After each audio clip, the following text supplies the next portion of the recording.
tardes, don Vicente, don Carlos, queridos amigos y amigas. Nos juntamos una vez más en este proceso sinodal que estamos llevando a cabo de forma tan intensa, ¿verdad?, y emocionante. Y esta tarde vamos a tener el privilegio de poder escuchar desde la experiencia de un padre sinodal, pues no solamente su estancia en Roma, sino también el documento final con las partes correspondientes. Tenemos el acto estructurado del siguiente modo. Ahora hacemos una oración que la tenéis todos en la fotocopia, que es la oración del sínodo. Después don Vicente tendrá su intervención. A continuación leeremos María José y yo unas propuestas que se os va a hacer desde el equipo sinodal, unos primeros pasos, y terminaríamos con un turno de preguntas, aclaraciones, sugerencias, etcétera.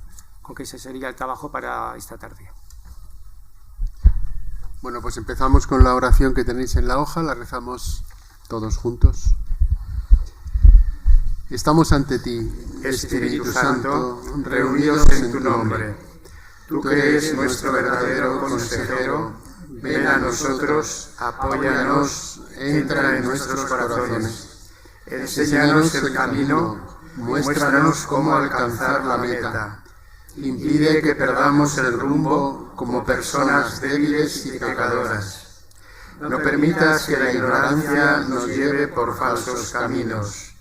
Concédenos el don del discernimiento para que no dejemos que nuestras acciones se guíen por prejuicios y falsas consideraciones.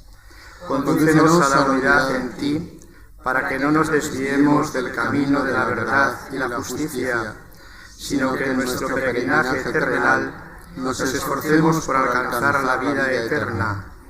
Esto te lo pedimos a ti, que obras en todo tiempo y lugar, en comunión con el Padre y el Hijo, por los siglos de los siglos. Amén. Pues vamos a comenzar nuestra sesión de trabajo.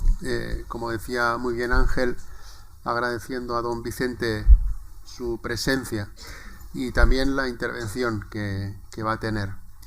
Agradecérsela porque una de las tareas, como él luego nos explicará, que les ha encomendado el Santo Padre, es que se conviertan los que tuvieron la oportunidad de participar en el aula sinodal en misioneros de la realidad del sínodo.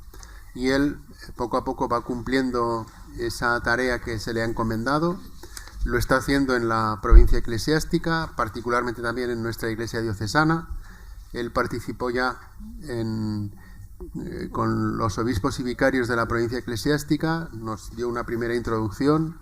Estuvo también en la sesión del Consejo Diocesano de Pastoral, del Consejo Presbiteral, pero veíamos adecuado el hecho de que pudiera hacer una presentación, especialmente para las personas que en su momento os tomasteis un gran interés en participar en las distintas etapas del Sínodo Diocesano.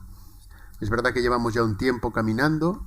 Os acordaréis que empezamos hace ya un par de años con toda aquella fase diocesana que tanto entusiasmo despertó en la iglesia de Zaragoza, pero lo que es un hecho es que poco a poco vamos avanzando, se van concretando cosas, vamos dejándonos llevar por la acción del Espíritu y en definitiva se trata de eso, continuar caminando en lo que es este proceso de conversión pastoral, de conversión personal, para poder acoger el don del Espíritu, para ver por dónde tenemos que seguir caminando, siempre con el horizonte de la misión. Acordaros que el lema del sínodo era comunión, participación y misión. Al final lo que pretendemos es esa capacidad de poder proponer el anuncio del Evangelio. Pues le doy la palabra a don Vicente para que él nos sitúe en la realidad del sínodo y para que después podamos también empezar a dar esos primeros pasos de acogida y de puesta en marcha del documento final, que es lo que en esta tarde nos trae a este encuentro y a esta reunión. Gracias, don Vicente, y la escuchamos.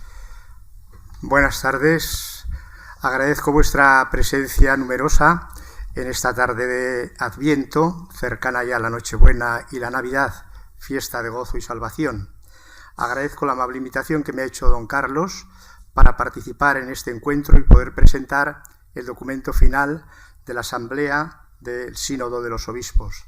También agradecer a Ángel y a María José, que están a mi lado, que han sido los que, con otros miembros del equipo de nuestra diócesis de Zaragoza, han llevado también la animación de todo este proceso sinodal.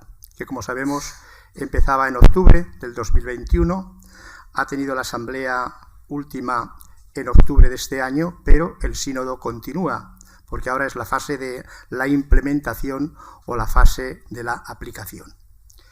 El sínodo, en la hoja que tenéis como guión, presenta la realidad de que es un gran acontecimiento eclesial. El Santo Padre, el Papa Francisco, convocó a toda la Iglesia a la celebración de un sínodo de los obispos, por una Iglesia sinodal, comunión, participación y misión. Desde octubre del año 2021 nos hemos embarcado en un camino, en un viaje, cuya riqueza y fecundidad vamos descubriendo cada vez más, porque se va haciendo camino al andar y vamos aprendiendo todos. Hemos estado a la escucha, atentos a captar en las múltiples voces lo que el Espíritu dice a las iglesias, dice también a la nuestra de Zaragoza. El camino comenzó con la amplia consulta al pueblo de Dios en nuestras diócesis. Aquí despertó mucha expectación y la respuesta fue bastante aceptable y numerosa, por lo menos en la fase diocesana. Continuó con las etapas nacionales, continentales, en la circularidad de un diálogo constantemente relanzado por la Secretaría General del Sínodo, a través de documentos, un vademecum, un instrumentum laboris, después el informe de síntesis de la sesión del 2023 y el instrumentum laboris hemos trabajado en esta sesión de octubre del 24. La celebración de la 16ª Asamblea General Ordinaria del Sínodo, en sus 2 sesiones, nos ha permitido entregar al Santo Padre y a todas las iglesias el documento final que esta tarde brevemente presento ante vosotros, como testimonio de lo vivido y experimentado, y como fruto de un discernimiento comunitario para un renovado impulso de la comunión misionera por la sabiduría de la fe, el sentido de la fe de todo el pueblo santo de Dios. Por eso, paso a paso, hemos comprendido que en el corazón del sínodo hay una llamada a la alegría y a la renovación de la Iglesia, como quiso también el Concilio Vaticano II.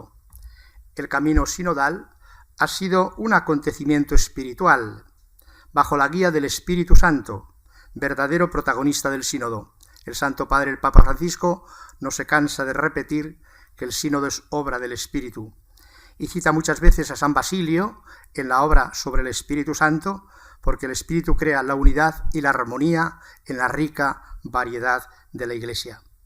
Se ha celebrado también el sínodo en un clima de retiro espiritual. En la sesión del año pasado, 3 días de retiro en Sacrofano, a las afueras de Roma. En esta sesión de octubre, 2 días de retiro allí en propio sede del aula sinodal. Hemos tenido vigilias de oración, vigilias ecuménicas, vigilias penitenciales, y se ha trabajado mucho con el método de la conversación en el espíritu, que favorece el diálogo, la escucha mutua y activa, y también el discernimiento. ¿Qué características ha tenido este sínodo en relación con otros sínodos anteriores? Pues una característica primera es que no ha sido un acontecimiento puntual de un mes en el otoño, sino ha sido un proceso, un camino con varias etapas, como decimos, diocesana, continental, universal. También la propia distribución del lugar donde se ha celebrado no ha sido el aula del sínodo, que tiene más bien forma de un cine o de salón como este, sino ese aula tan grande que conocemos por los medios de comunicación, donde estábamos distribuidos en mesas circulares, en mesas redondas, los círculos menores, y que semejaban un banquete de bodas, profecía también de ese banquete de las bodas del reino que anticipa la Eucaristía, y presididos por esa escultura de bronce de Cristo resucitado que emerge de las raíces para, con los brazos abiertos, abrazar a la humanidad y lanzarnos a la misión. Id al mundo entero. Y hemos estado presididos por el sucesor de Pedro, el obispo de Roma, el Papa Francisco, que ha participado en todas las asambleas generales, en todas las congregaciones generales, que han sido 17 en esta ocasión. El método, como repito, ha sido el de la conversación en el espíritu, en el que tendremos que ir ensayando la forma de reuniones para buscar ese diálogo, esa escucha y ese discernimiento. El diálogo estaba articulado pues, en esas mesas redondas y en las congregaciones generales. Había 5 grupos lingüísticos, el inglés que era mayoritario, el italiano, el español, el francés y el portugués. La pregunta fundamental que ha guiado todo el proceso sinodal ha sido esta: ¿cómo ser una iglesia sinodal en misión? De esto se trata, cómo ser una iglesia sinodal en misión. ¿Qué estructura presenta el documento final que esta tarde presentamos? Pues tiene una introducción, luego 5 partes y una conclusión. Y ahora, en la edición que se ha hecho ya oficial, va a llevar también una nota de acompañamiento del Santo Padre y va a finalizar con un apéndice, con el discurso del Papa en la inauguración de la sesión de octubre del 23 y también con el saludo con el que concluyó la asamblea de este año 24. Por tanto, el texto, que saldrá ya esta semana próxima en la Biblioteca de Autores Cristianos, la traducción española, porque ya ha autorizado la Librería Editrice Vaticana, no solo centra el documento final de los padres y madres sinodales, sino con esa nota de acompañamiento que le da un valor de carácter magisterial, de magisterio ordinario del Papa, del Santo Padre. Y además, como complemento, repito, estos 2 apéndices.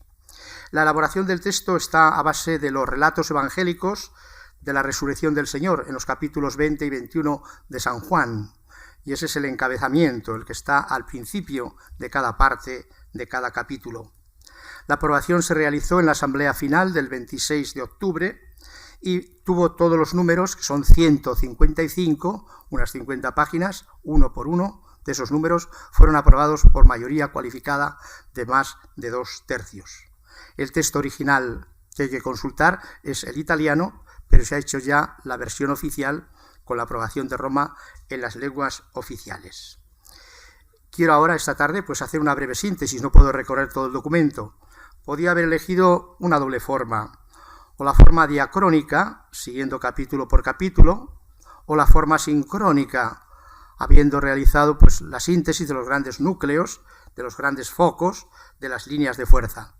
He preferido la primera, una exposición más diacrónica, lineal, subrayando a modo de flash los principales elementos o puntos de cada una de las partes. Empezamos con la introducción, que tiene 12 números, del 1 al 12. Y ahí en esta introducción lo que hace es historia del camino recorrido, como he dicho, en las fases.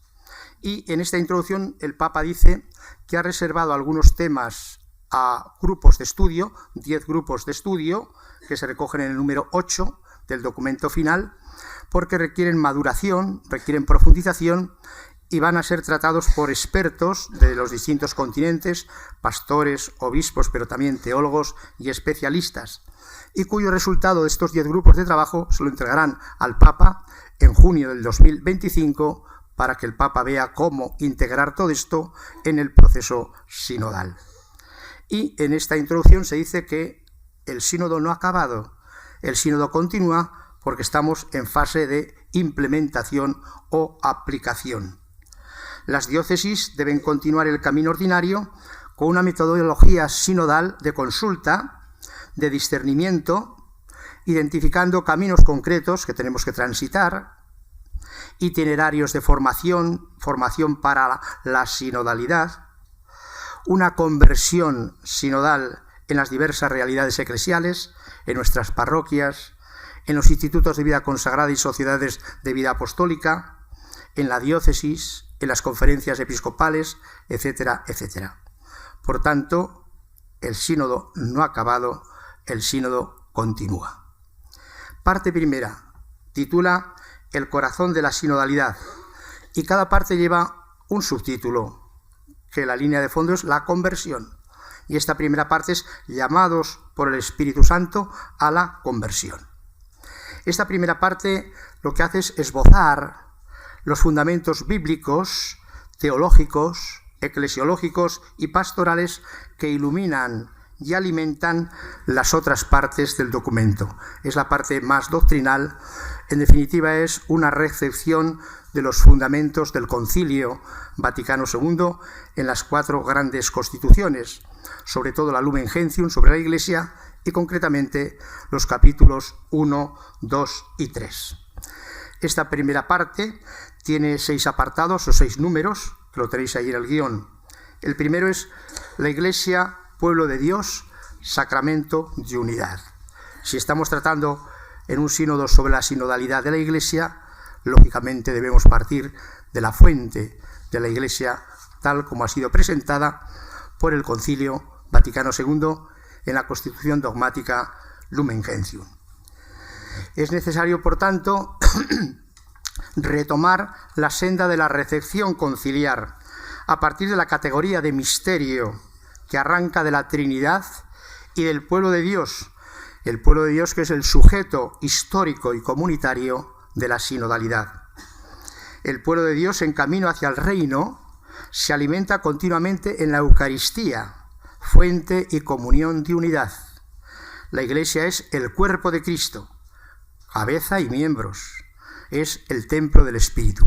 Por tanto, remite a las fuentes trinitarias, porque la Iglesia es el pueblo de Dios congregado en la unidad del Padre, del Hijo y del Espíritu, como dice San Cipriano en el comentario sobre la oración del Padre Nuestro. Esta Iglesia, pueblo de Dios, segundo apartado de la primera parte, tiene unas raíces sacramentales, y esas raíces sacramentales están en el bautismo, que es el fundamento de toda la vida cristiana. Pero no es posible comprender el bautismo aisladamente, sino dentro de la iniciación cristiana, bautismo, confirmación y Eucaristía. Y por tanto hay un tratamiento de la importancia que tiene la iniciación cristiana, cómo se gesta, cómo se engendra un cristiano a través de un itinerario para entrar en la Iglesia y proyectar al mundo su fe y su testimonio. La celebración especialmente del domingo con la Eucaristía es la primera y fundamental forma en la que el pueblo de Dios se encuentra y se reúne, vive la sinodalidad. Por eso el documento le da mucha importancia a la Eucaristía y aparece en numerosas ocasiones. La Eucaristía articula la unidad y la variedad, esa tensión bipolar, y es expresión de comunión que se visibiliza en la sinodalidad. Por tanto, la expresión mejor de una iglesia sinodal es la celebración de la Eucaristía debidamente celebrada. El tercer punto de esta primera parte es significado y dimensiones de sinodalidad, porque la gente se pregunta, bueno, ¿qué es esto de la sinodalidad? Y ha habido que aclararlo, porque aunque en el proceso se ha ido avanzando, pues no todos los grupos, todas las iglesias han entrado en este dinamismo sinodal. Las palabras sinodalidad y sinodal derivan ya de la antigua y constante praxis eclesial de reunirse en sínodo, sobre todo en los primeros siglos de la Iglesia. Más concretamente, como afirma el importante documento de la Comisión Teológica Internacional en el número 70, con sinodalidad decimos 3 realidades. Una, el estilo, el modo de ser y de obrar de la Iglesia, modus vivendi et operandi, el modo de vivir y de obrar. Ese estilo, eso es sinodalidad. Otros significados son estructuras y procesos en los que se expresa esa vida sinodal de la Iglesia, por ejemplo, el proceso que hemos vivido. Y una tercera forma es ya eventos sinodales concretos en los que la Iglesia, convocada por la autoridad, pues celebra, por ejemplo, un sínodo diocesano o el sínodo que hemos celebrado en Roma. Esto es la sinodalidad. El documento final hace una llamada a la conversión a la sinodalidad, que, como he dicho, ha ido creciendo en comprensión a lo largo de todo el proceso. Y aquí se ha introducido en los fundamentos de la primera parte a la Virgen María, que antes estaba desplazada en el Instrumentum Laboris o en otros documentos, al final como si fuera una recomendación piadosa. No. Se ha introducido ahora a la Virgen María en la parte doctrinal, en la primera parte del sínodo final. ¿Por qué? Porque ella es la madre de Cristo y de la Iglesia, y en ella resplandecen, como en ninguna otra criatura, los rasgos de una Iglesia sinodal y misionera. María es figura y modelo de la Iglesia, que escucha, que ora, que medita, que dialoga, que acompaña, que discierne, que decide y que actúa. Decidme si no es modelo de una iglesia sinodal la Virgen María. Hay que compaginar sinodalidad de todo el pueblo de Dios, toda la asamblea de bautizados, con la colegialidad o ejercicio de la autoridad jerárquica del Papa y los obispos, los 12. La sinodalidad ofrece, dice el Papa, el marco interpretativo más adecuado para comprender el mismo ministerio de la jerarquía. La jerarquía se inserta en todo el pueblo de Dios, en toda la sinodalidad de la Iglesia, y nos invita a una auténtica conversión y reforma. El cuarto punto de esta primera parte es la unidad como armonía en las diferencias. Algo de lo que les he dicho que el Papa le gusta mucho, citar a San Basilio y citar al Espíritu, que es el protagonista, porque sin el Espíritu no habrá sínodo. La Iglesia sinodal puede describirse recurriendo a la imagen de una orquesta, donde hay variedad de instrumentos y voces para dar vida a la belleza y a la armonía de la música. O como el Papa dice en otras ocasiones, como un poliedro con muchas caras que forman una única figura, pero variada. Y acaba esta parte abriendo a la espiritualidad sinodal y a la sinodalidad como profecía social. Espiritualidad sinodal, esto es algo también nuevo. La sinodalidad es ante todo una disposición del Espíritu que impregna toda la vida de los bautizados y todos los aspectos de la misión de la Iglesia. Esta espiritualidad sinodal brota del Espíritu Santo y requiere la escucha de la palabra de Dios. Requiere la contemplación, el silencio, la conversión del corazón. La renovación de la comunidad cristiana solo es posible reconociendo la primacía de la gracia. La conversación en el Espíritu que hemos practicado es un método que, con las limitaciones y que no suplanta a otros, no suplanta al de la acción católica ver, juzgar y actuar, o el que ha señalado el Papa en Christus Vivit, en el Sínodo sobre los jóvenes, ríe, reconocer, interpretar y elegir. Pero es un método que se ha empleado en el Sínodo y que viene para quedarse, diríamos coloquialmente, donde favorece pues este silencio, este diálogo, esta escucha y este discernimiento, para ver lo que el Espíritu dice hoy a las iglesias. Y la sinodalidad, acaba este número, es como una profecía social. Cita una frase del Papa, citando también a Isaías 11, la Iglesia sinodal es como un estandarte alzado ante las naciones. La Iglesia sinodal, desde la humildad, porque es santa pero es pecadora, es frágil, lleva también en su corazón las huellas del pecado, es una voz profética para el mundo de hoy, que está pues viviendo tantas guerras, tantos conflictos, tantas polarizaciones, y lo vemos también incluso sin llegar a guerras en nuestro país. Y una iglesia que vive el sínodo, que trabaja en sinodalidad, que se reúne en unidad con las diferencias ricas, puede ser un espejo, una profecía, un icono para la sociedad y para el mundo. El modo sinodal de vivir nuestras relaciones en la Iglesia es un testimonio profético para la sociedad. Pasamos a la segunda parte del documento, que titula En la barca juntos. Y aquí el subtítulo es la conversión a las relaciones.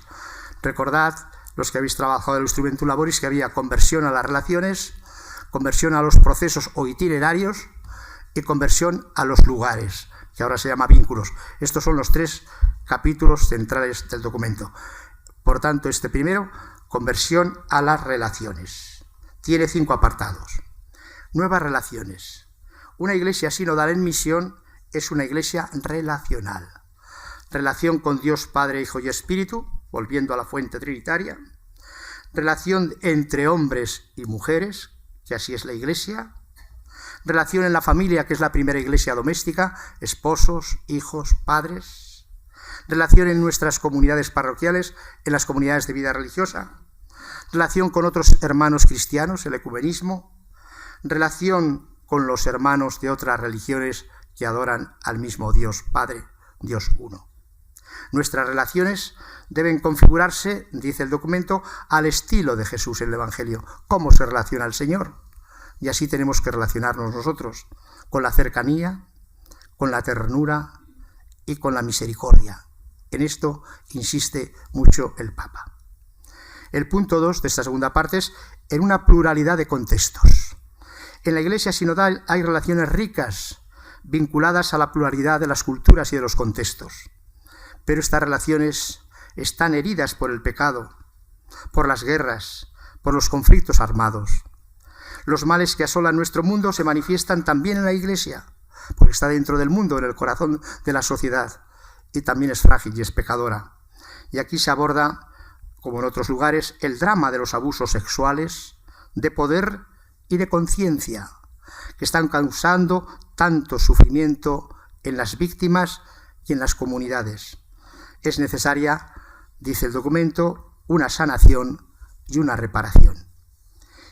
En este punto, el 2, en pluralidad de contextos, se habla también de comunidades acogedoras, misioneras, para todos los que sufren exclusión y marginación, para los refugiados y los migrantes. Y en este sentido, aquí coincide con lo que hemos hecho la Conferencia Episcopal Española, con la exhortación pastoral, comunidades acogedoras y misioneras, identidad y marco de la pastoral con migrantes, y que fue presentada aquí, en Zaragoza, por Monseñor ahora ya Xavier Gómez, que ha sido elegido obispo, y ahora ya es, de la diócesis de Sant Feliu de Llobregat. Un documento que se ha sido presentado al Papa y que ha sido alabado porque la Iglesia de España pues tiene una realidad de migración muy fuerte, como lo estamos sabiendo. Una fuente de sufrimiento es el escándalo de la división entre hermanos, que hemos recibido el mismo bautismo. Aquí hace estas relaciones con los hermanos separados, con los delegados fraternos. La renovada experiencia del impulso ecuménico que acompaña al camino sinodal, uno de los signos de la conversión, abre el camino a la esperanza. Por eso, en este sínodo ha habido también delegados fraternos, representantes de otras confesiones y comuniones eclesiales. En octubre del año pasado eran 12 y el Papa ha aumentado para esta sesión 4 más. Ha habido 16 delegados fraternos. El punto tercero de esta segunda parte es carismas, vocaciones y ministerios para la misión. Un tema que se está trabajando aquí, como sabéis, en nuestra diócesis de Zaragoza. Este apartado es amplio, comprende 10 números, del 57 al 67, y es muy rico, pero algo complejo. Parte del texto de San Pablo en la primera carta a los Corintios. Hay diversidad de carismas, pero un mismo espíritu. Hay diversidad de ministerios, pero un mismo Señor.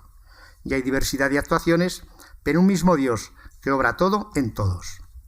En la comunidad cristiana, todos los bautizados están enriquecidos con dones para compartir, que esto es un carisma, un don dado para el bien de los demás.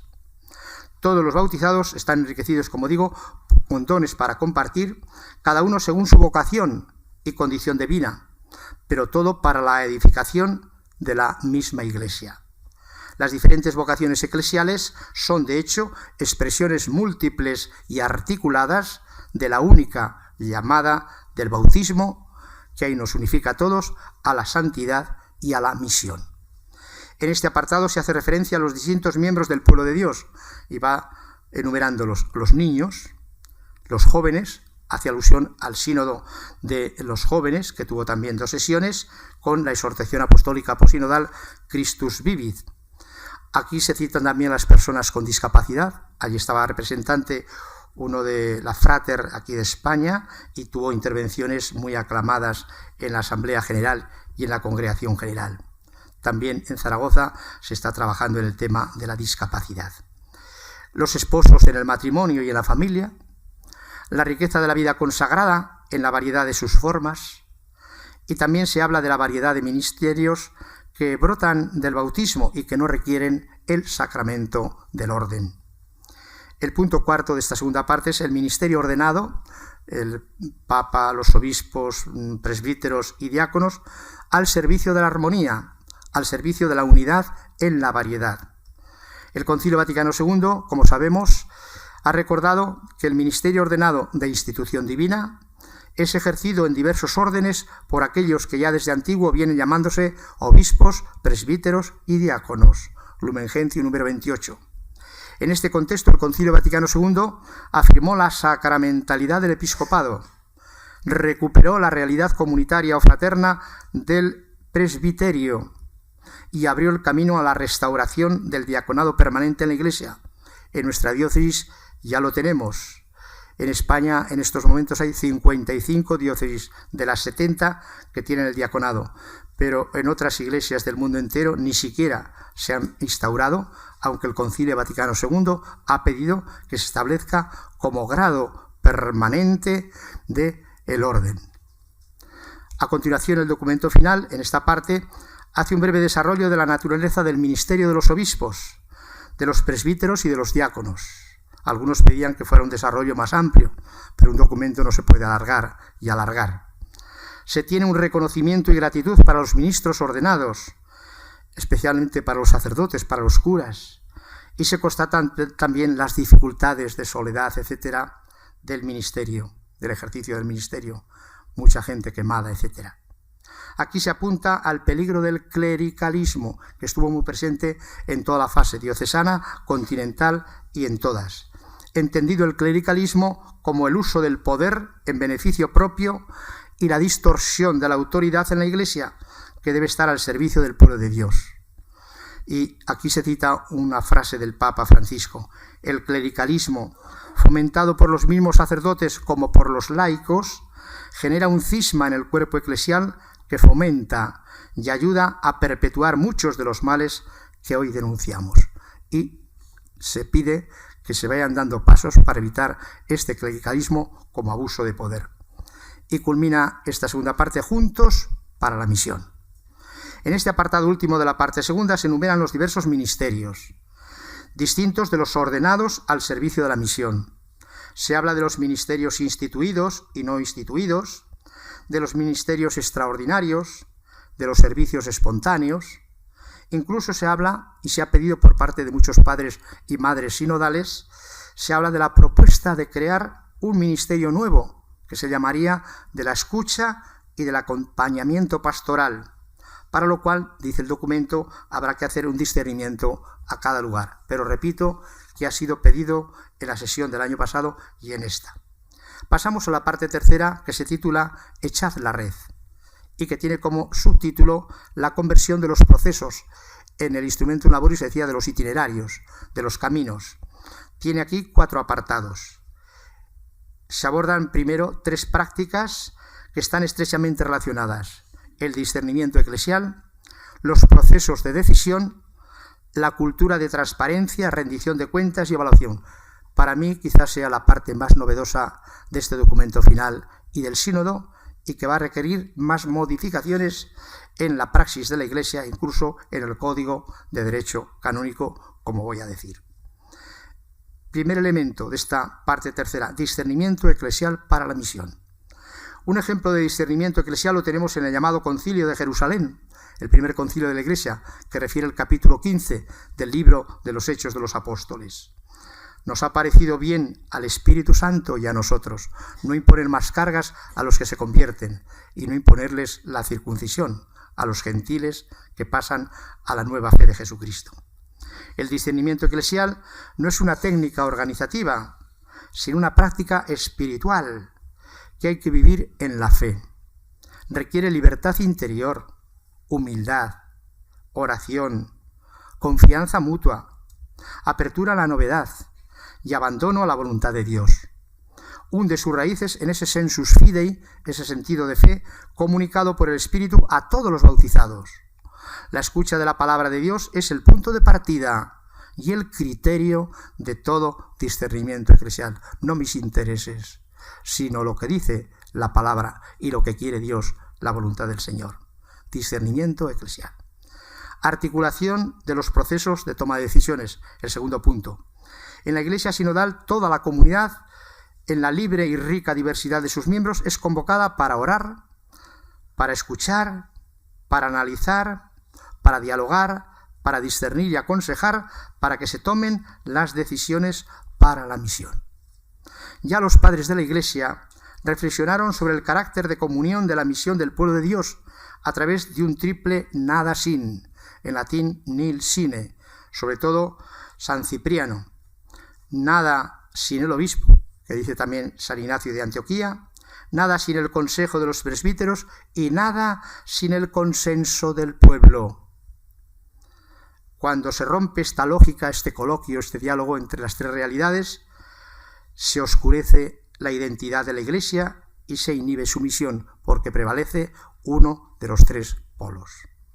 El documento final señala que la legislación vigente de la Iglesia prescribe los casos en los que la autoridad está obligada a consultar antes de tomar una decisión. Pero conviene clarificar bien, insiste el documento, que no hay oposición entre el binomio consulta y deliberación. En la Iglesia la deliberación tiene lugar con la ayuda de todos, nunca sin que la autoridad pastoral decida en virtud de su cargo. Por esta razón, la fórmula recurrente en el Código de Derecho Canónico que habla del voto solo consultivo, en latín tantum consultivum, disminuye el valor de la consulta y debe ser reexaminada para eliminar posibles ambigüedades. Y parece oportuna una revisión de las normas canónicas al respecto.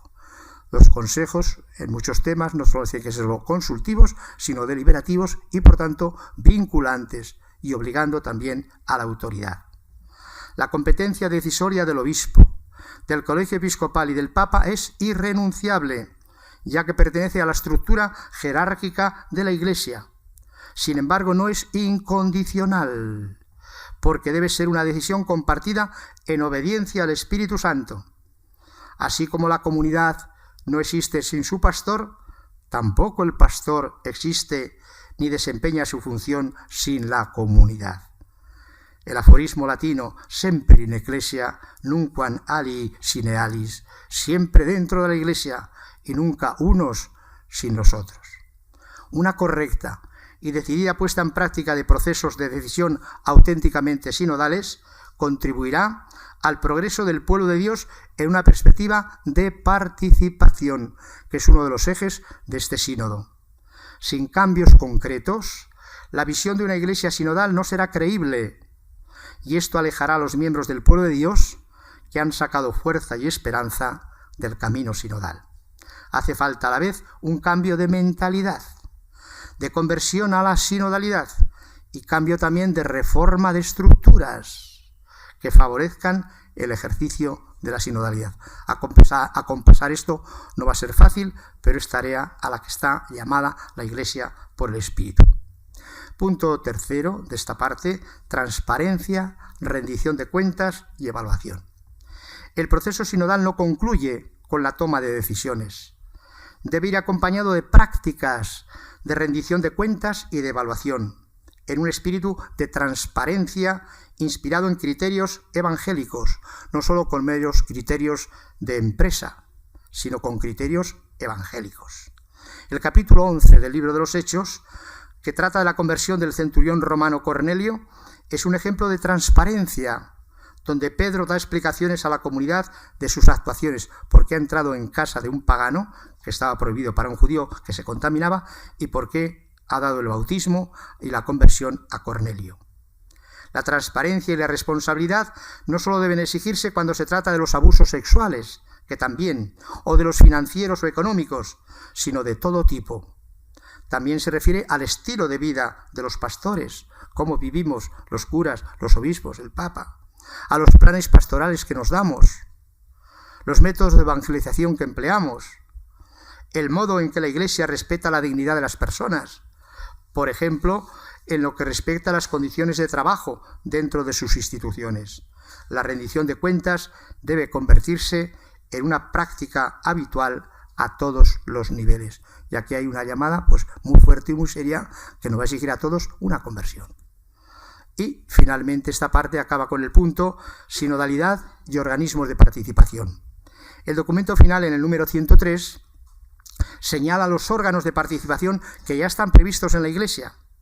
Una Iglesia sinodal se basa en la existencia, eficiencia y vitalidad efectiva y no meramente nominal y formal de estos órganos de participación, así como en su funcionamiento eficaz. Aquí tenemos un camino para aplicar ya inmediatamente el sínodo, cómo están funcionando, de hecho, los organismos de sinodalidad que tenemos. Consejos parroquiales, de pastoral, de economía, consejo diocesano, consejo de presbiterio, asambleas, vicarías, etc. Hay que prestar atención a la composición de estos órganos de participación, de modo que se favorezca una mayor implicación de las mujeres, de los jóvenes y de quienes viven en condiciones de pobreza y marginación. Hace falta una renovación de sus miembros, para que no siempre sean los mismos y en todo. En esta parte del documento final se propone que se valoren más los sínodos diocesanos como espacio de escucha, de oración, discernimiento, rendición de cuentas, previendo que se reúna con una periodicidad regular. No se determina el tiempo. Después del concilio hubo muchas diócesis que hicieron sínodos. También es nuestra de Zaragoza, en los años 1984-1986, en tiempo de Monseñor Elías Llanes, como una forma de recibir el concilio. Pues ahora quizá los sínodos pueden ser una forma de recibir este sínodo. Yo tengo experiencia porque en mi diócesis de origen de Osma Soria tuvimos un sínodo desde los años 1994 a 1998, interrumpido por el cambio de obispos de don Braulio y don Francisco, pero que seguimos. Y un servidor pues fue el vicario episcopal para el sínodo que me tocó dinamizar y llevar adelante. Pero es una forma de revitalizar una diócesis. Otra cosa es que luego no se vaya apagando el espíritu sinodal que se crea con muchas expectativas. Parte cuarta. Una pesca abundante es el título. Y el subtítulo, la conversión de los vínculos en el instrumento laboris, decía, de los lugares. Y tiene también 4 apartados. El primero es arraigado y peregrino. Una iglesia está arraigada en un lugar, aquí en Zaragoza, en Aragón, y está a la vez peregrina, en marcha, en camino. La iglesia no puede entenderse sin estar enraizada en un territorio concreto. Por eso es iglesia toda, universal, pero en un lugar particular, en una diócesis, en un espacio y en un tiempo. Pero la experiencia del enraizamiento debe hacer frente hoy a cambios profundos socioculturales que están modificando la percepción de los lugares. El concepto de lugar ya no puede ser entendido en términos puramente geográficos y espaciales, sino que en nuestra época evoca la pertenencia a una red de relaciones y a una cultura cuyas raíces territoriales son más dinámicas, más flexibles que nunca. Y hay un mundo en movimiento. Y el documento final señala 3 fenómenos de este cambio sociocultural. La urbanización, más del 80% de la humanidad vive en las grandes ciudades, y aquí en Aragón toda parte vive en Zaragoza, por eso dicen Zaragón. Sin olvidar el mundo rural, que en el documento no aparecía, y un servidor tuvo una intervención en una congregación general para que no se olvidara el mundo rural de nuestras pequeñas poblaciones, de esta España vaciada o despoblada. También el segundo fenómeno era el de la movilidad humana, con todo el fenómeno de las migraciones. Hoy nuestras comunidades tienen rostros plurales, interculturales, porque ya no son solo los nativos en un lugar. Hemos recibido a hermanos de otros países, de otra lengua, raza y religión. Y el tercer fenómeno es el continente digital, las redes sociales, que es el mundo sobre todo de los jóvenes, y también tenemos que evangelizar en ese mundo y evangelizar el continente y el entorno digital. La relación entre lugar y espacio sugiere también una reflexión sobre la Iglesia como casa y hogar de acogida. En este contexto se trata del tema de la diócesis, que es la iglesia local en un territorio, de la parroquia, un territorio existencial, y asimismo se trata de la vida consagrada y su inserción en la diócesis. Se trata de las provincias eclesiásticas, que debemos estar cada vez más unidos, todos los obispos de una misma provincia eclesiástica, de las agrupaciones eclesiales. Punto 2 de esta parte, el intercambio de dones. El intercambio de dones implica todas las dimensiones de la Iglesia.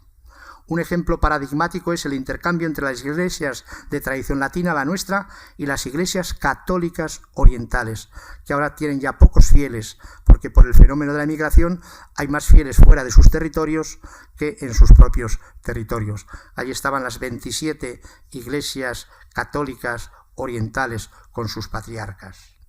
Un intercambio de dones es el de los sacerdotes, de una iglesia a otra, de un continente a otra, y que debe ser no un remedio funcional para que, como tenemos pocos, pues que nos vengan a ayudar de fuera, sino como un medio de crecimiento para la Iglesia que los envía y para la Iglesia que los recibe. Y por eso hace falta acogida, formación e integración. El intercambio de dones también es en el campo del ecumenismo. San Juan Pablo II aplicó esta expresión al diálogo ecuménico. Abro comillas.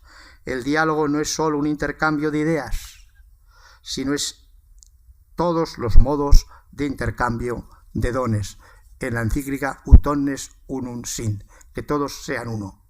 El ejemplo de los santos y testigos de fe de otras iglesias y comuniones cristianas es también un don que podemos recibir y compartir, incluyendo, si ha pedido, su memoria en nuestro calendario litúrgico, especialmente el de los mártires, haciendo un martirologio de sangre, porque muchas veces los mártires han sido cristianos de una confesión y de otra, y no podemos estar separándolos. También el diálogo interreligioso. En el documento sobre la fraternidad humana por la paz mundial y la convivencia común que firmaron el Papa Francisco y el gran imán Al-Azhar, se declara la voluntad de asumir la cultura del diálogo como camino, la colaboración como conducta y el conocimiento recíproco como método y criterio. Aquí ha trabajado mucho, como sabemos, el cardenal Miguel Ángel Ayuso, recientemente fallecido, y que ha sido pues el diálogo de la Iglesia con los hermanos de otras religiones no cristianas. Punto 3. Vínculos para la comunidad, para la unidad, las conferencias episcopales y asambleas eclesiales. Las conferencias episcopales expresan y ponen en práctica la colegialidad de los obispos para favorecer la comunión entre las diócesis y responder más eficazmente a las necesidades de la vida pastoral. Son un instrumento fundamental para crear vínculos, para compartir experiencias y buenas prácticas entre las iglesias locales. También desempeñan un importante papel en el desarrollo de la sinodalidad, con la participación de todo el pueblo de Dios. Nuestra conferencia pues ha estado animando la sinodalidad con un equipo que he sido un servidor, el responsable de ese equipo sinodal de la Conferencia Episcopal Española. También se habla de las asambleas eclesiales regionales, nacionales o continentales. Y se habla en esta parte del obispo de Roma, el Papa. El proceso sinodal ha ayudado también a revisar los modos de ejercicio del ministerio del obispo de Roma, a la luz de la sinodalidad. En efecto, la sinodalidad articula de manera sinfónica las dimensiones comunitaria, todos, colegial, algunos, y personal, uno, de cada una de las iglesias y de toda la Iglesia. El obispo de Roma, sucesor de Pedro, principio y fundamento de la unidad de la Iglesia, es el garante de la sinodalidad y la está promoviendo e impulsando. A él corresponde convocar a la Iglesia en sínodo, presidirlo, como lo ha hecho, y confirmar los resultados, como diremos. Junto con el obispo de Roma, el Colegio de los Obispos, sucesores de los 12, tiene un papel insustituible en apacentar a la Iglesia toda y en promover la sinodalidad de todas las iglesias locales o particulares. La reflexión sobre el ejercicio del ministerio del sucesor de Pedro, el ministerio petrino, en clave sinodal, debe realizarse en la perspectiva de la saludable descentralización, pedida con insistencia por el mismo Papa y solicitada por muchas conferencias episcopales. La Constitución Apostólica Predicate Evangelium ha configurado el servicio de toda la curia romana en sentido sinodal y misionero, por lo menos en la concepción, habrá que aplicarla también, insistiendo que no se sitúa la curia romana entre el Papa y los obispos, sino que pone al servicio de ambos, de la Iglesia universal y de las iglesias particulares, la forma que conviene a la naturaleza de cada uno. Sinodalidad y diálogo ecuménico, también es este intercambio de dones, y se cita aquí ya la fecha emblemática del 2025, donde se celebrará la conmemoración de los 1700 años del primer concilio ecuménico, el Concilio de Nicea, que formuló de manera sinodal el símbolo de la fe que une a todos los cristianos. Me consta también que en Zaragoza pues están preparando distintos actos para esta conmemoración. Y parte quinta, también yo os envío el subtítulo: formar un pueblo de discípulos misioneros. No hay en esta más que un apartado. En la tarde de la Pascua, Cristo entrega a los discípulos el don mesiánico de la paz y les hace partícipes de su misión. En el cenáculo, con el soplo del Espíritu, comienza la nueva creación, nace un pueblo de discípulos misioneros. Para que el pueblo santo de Dios pueda testimoniar a todos la alegría del Evangelio, creciendo en la práctica de la sinodalidad, necesita una formación adecuada. Y esta quinta parte está dedicada toda a la formación, que antes en el instrumento labor estaba más difusa, pero ha querido concentrarse en una parte específica. La formación del discípulo misionero, todos somos discípulos misioneros, comienza con la iniciación cristiana y hunde sus raíces en ella. La celebración dominical de la Eucaristía forma a los cristianos. Para muchos fieles, la Eucaristía dominical es casi el único contacto con la Iglesia. Cuidar la celebración de la mejor manera, con particular atención a la homilía y a la participación activa de todos, es decisivo para la sinodalidad, porque hemos dicho que la Eucaristía es donde se concentra visible y sacramentalmente lo que es la Iglesia, y la Iglesia es sinodal. La formación, se dice, debe ser integral, no solo nocional, de ideas, sino intelectual, afectiva, relacional, espiritual, permanente y compartida con la participación de hombres y mujeres, de personas consagradas, de ministros ordenados, de candidatos al ministerio ordenado que les permita crecer en el conocimiento y estima mutuos y en la capacidad de colaborar. Estamos llamados a tener formación permanente, a veces diferenciada por grupos, pero muchas veces compartida con todos. Hoy, esta tarde, estamos aquí realizando, creo yo, un ejercicio de formación compartida, porque también escuchando se comparte.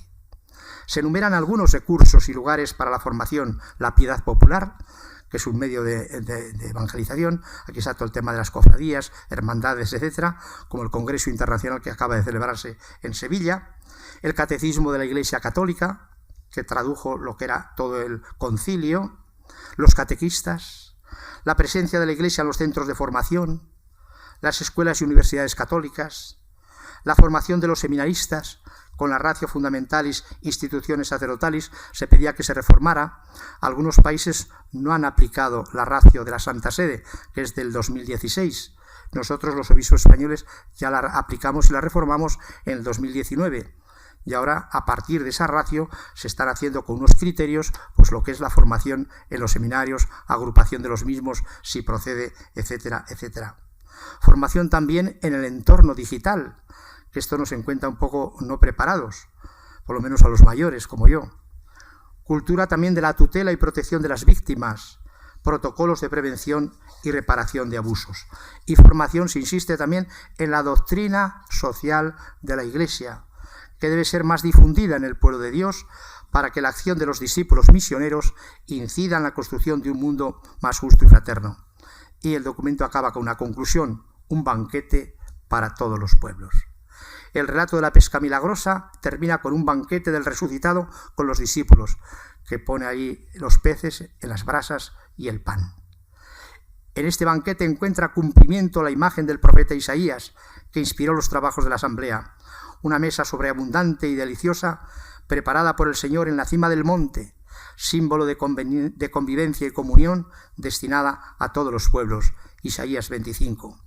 La mesa que el Señor prepara para los suyos después de la Pascua es un signo de que el banquete escatológico del final de los tiempos ya ha comenzado aquí en la tierra.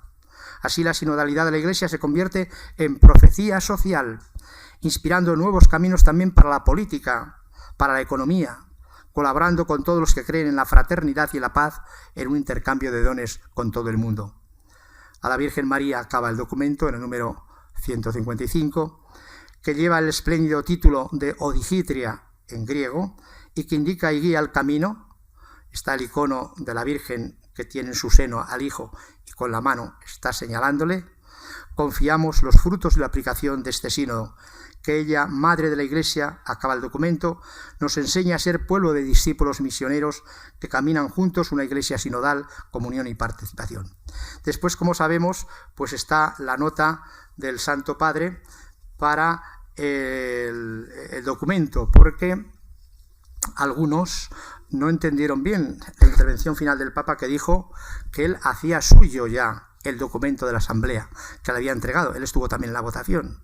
y por tanto no hacía falta una exhortación apostólica posinodal como otras veces. Pero para remachar más esto, porque ha habido algunas dudas, el Papa el día 24 del mes de noviembre pasado pues suscribía una nota de acompañamiento para que vaya como encabezamiento del todo el documento final. Y dice el Papa en esa nota: el documento final participa del magisterio ordinario del sucesor de Pedro. Y cita la Episcopalis Communio, que es la constitución apostólica que el Papa ha dado para renovar el sínodo. Y cita también un número del Catecismo de la Iglesia Católica, el 892, que dice: cuando los obispos en comunión con el Papa y sobre todo el Papa enseñan la doctrina, es magisterio ordinario y también doctrina auténtica que hay que acoger con obsequioso, religioso y devoto servicio.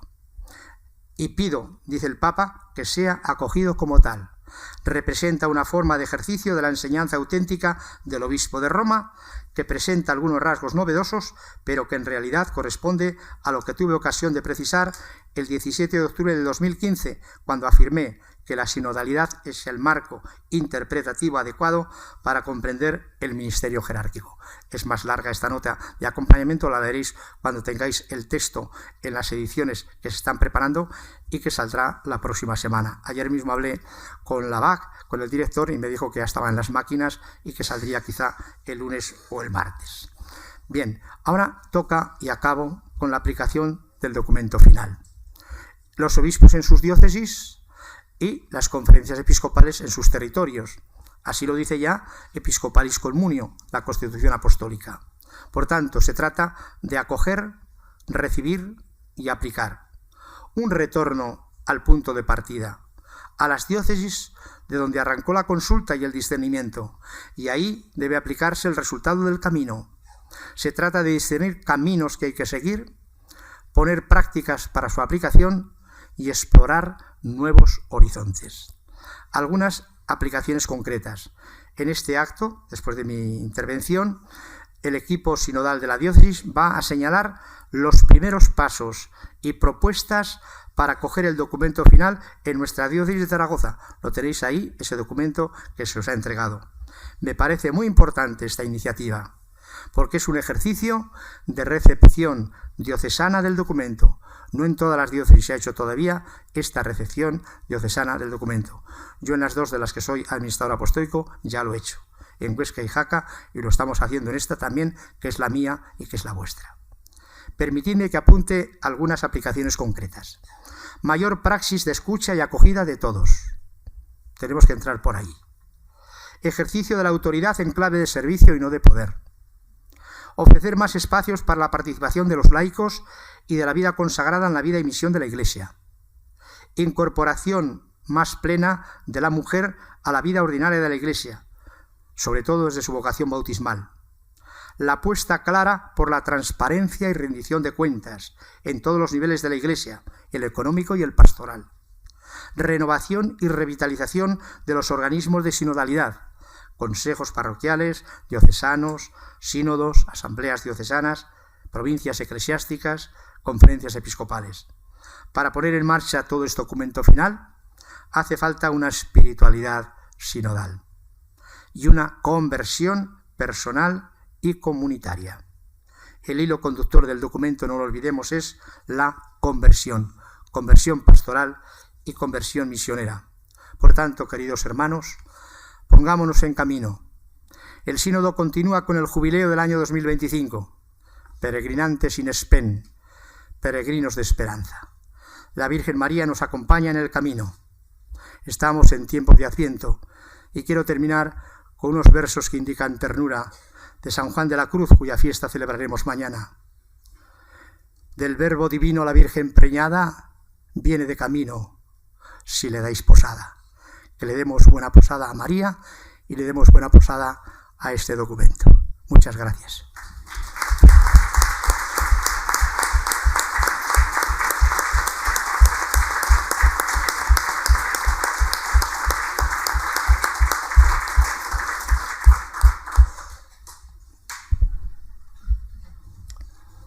Bueno, pues continuamos con estas propuestas primeras que hace el equipo sinodal con nuestro arzobispo don Carlos, nos reunimos el otro día y son unos primeros pasos, unos pequeños, digamos, empujoncitos para que todos nos pongamos en forma y empecemos ya a trabajar. A mí ya me está llegando algún correo de algún grupo sinodal, tengo aquí el del Monasterio de Santo Sepulcro, que ya se han puesto las pilas, y otros grupos sinodales que están ya funcionando y con mucha ilusión. Bien, nosotros vamos a leer un documento que, como se está grabando la sesión, saldrá en el vídeo, pero también lo vamos a distribuir a los consejeros del presbiteral y del pastoral, y se va a publicar en la hoja diocesana con unas pautas que son muy sencillitas y que muchas de ellas casi las ha dicho don Vicente. El equipo sinodal, con nuestro arzobispo don Carlos Escribano, vive con ilusión y con la esperanza a la que nos llama el año jubilar de 2027, también con esa ilusión y esperanza que expresábamos en la fase diocesana de 2021-2022, pues ahora en esta nueva etapa de implantación progresiva del proceso sinodal, con la publicación y aprobación del documento final por el Papa Francisco, caminando todos juntos desde la pregunta inicial de cómo ser cada día una iglesia diocesana más sinodal y misionera para anunciar el Evangelio, y dando pasos. Y ahora proponemos unos pequeños pasos.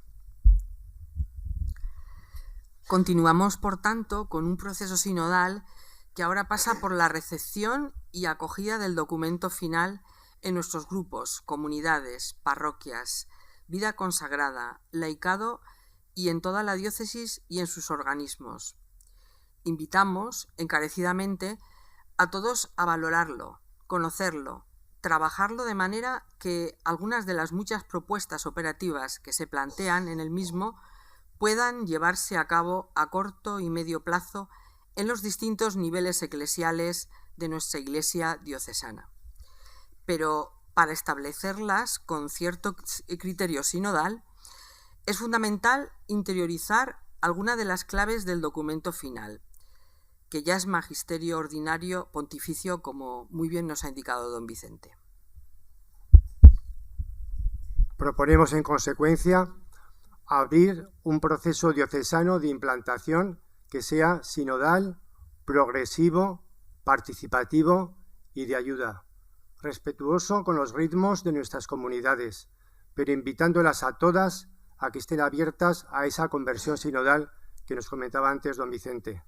Por lo tanto, de enero a mayo daríamos a conocer las claves y partes del documento final allá donde se nos llame al equipo sinodal, para que sea bien recibido y conocido. Con ello se propone ayudar a hacer un discernimiento comunitario que ponga en marcha en los distintos niveles eclesiales algunas de las propuestas operativas del documento final, determinando cuáles son las prioritarias a corto y medio plazo.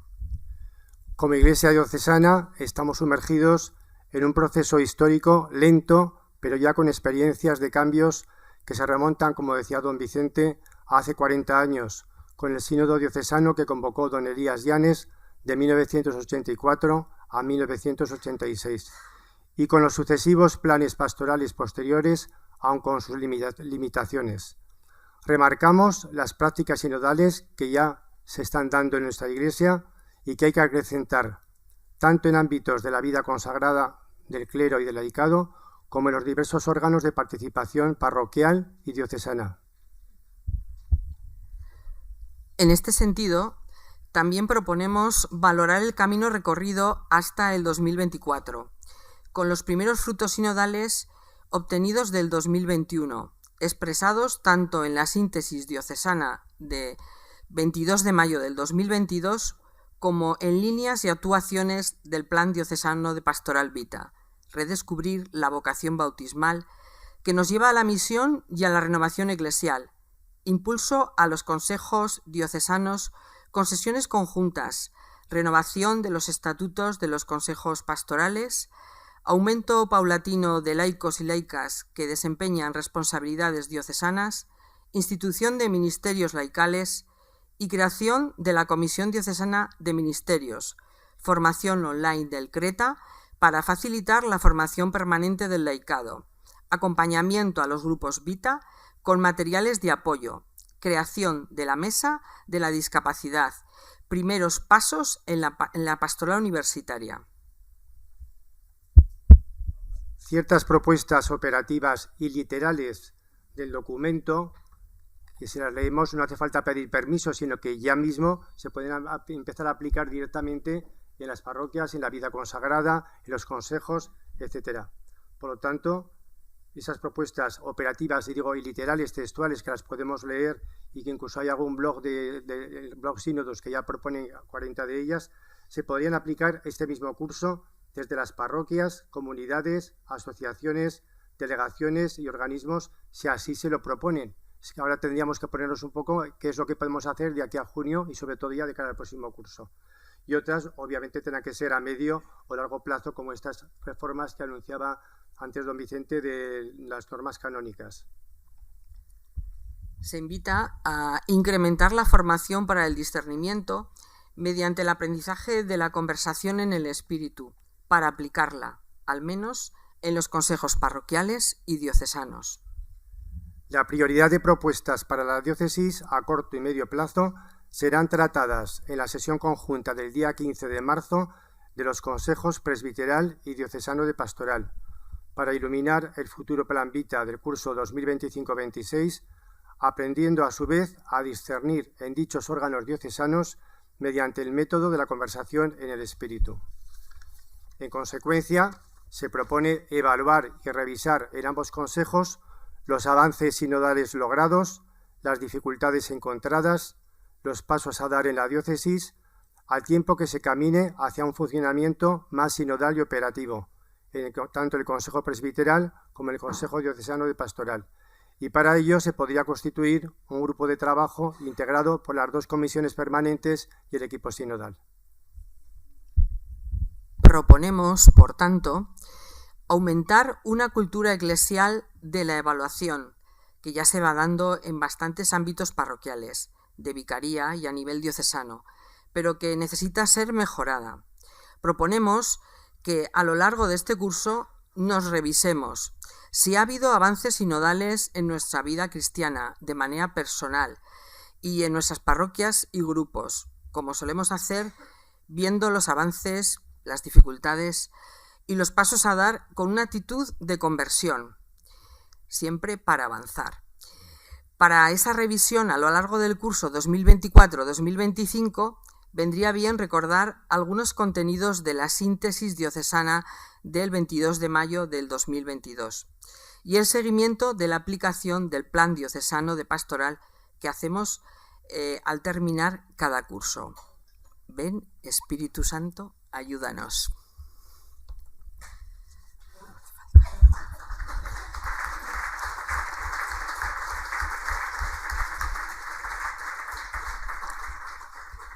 Pues ahora abriríamos un turno de intervenciones con aclaraciones, preguntas o incluso sugerencias que nos queráis hacer al equipo sinodal. Y terminaríamos con un mensaje de don Carlos.